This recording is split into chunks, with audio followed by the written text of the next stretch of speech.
Click করুন অ্যাপের bell আইকনে আর সাবস্ক্রাইব করুন এবিপি আনন্দ। সব সময় থাকুন খবরে। বেহালায় ভেঙে পড়লো বাড়ির একাংশ, বারান্দার একাংশ ভেঙে আহত ৩। বিস্তারিত জানতে কথা বলবো আমাদের প্রতিনিধি সত্যজিৎ বৈদ্যের সঙ্গে। সত্যজিৎ, কি ঘটনা ঘটেছে? দেখো সোনালী, দুপুর তখন 11টা নাগাদ বেহালা নীলাঞ্জনা অ্যাপার্টমেন্ট শিমুলতলা বাজারের ঠিক পিছন দিকের একটি চারতলা বাড়ি। এই চারতলা বাড়ির চারতলার যে বারান্দা, সেখানে কাজ করছিলেন দুজন রাজমিস্ত্রি।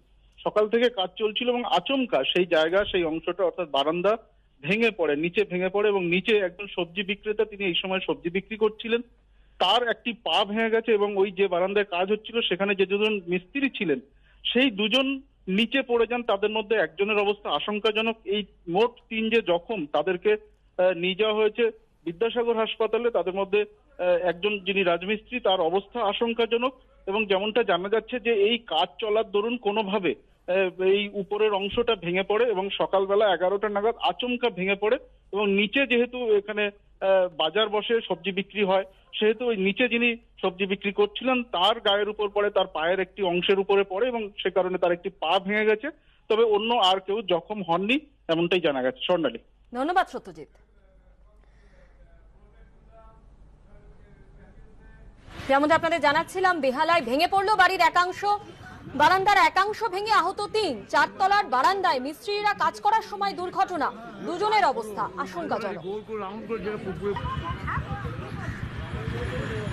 একজনের খুবই সিরিয়াস অবস্থা আছে, আর একজন মোটামুটি ঠিক আছে, আর একজনের আমাদের যিনি দোকানদার আছে ওনার পায়ে লেগেছে, পাটা মনে হয় ভেঙে গেছে, আর দুজন মিস্ত্রি সমেত উপর থেকে নিচে পড়েছে, দুজনেরই অবস্থা খারাপ আছে।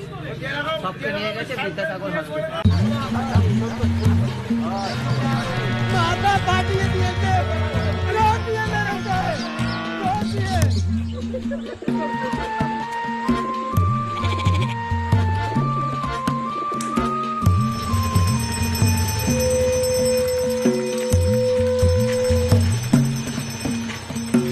বলে দিলাম, আমরা কিন্তু ছেড়ে কথা বলবো না।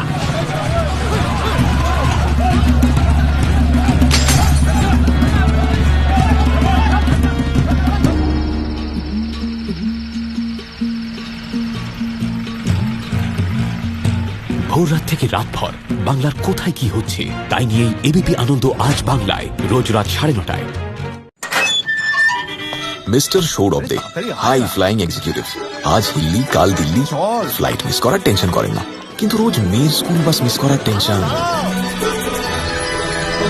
দাদা চাটা দিও। সৌরভের সকাল এভাবে হয়। Good morning. তবে সবার সকাল যেভাবে হয়, আপনি চোখ মেলার আগে যা ঘটেছে সব খবর এবিপি আনন্দ, আনন্দ সকাল, সোম থেকে শুক্র সকাল 8টায়।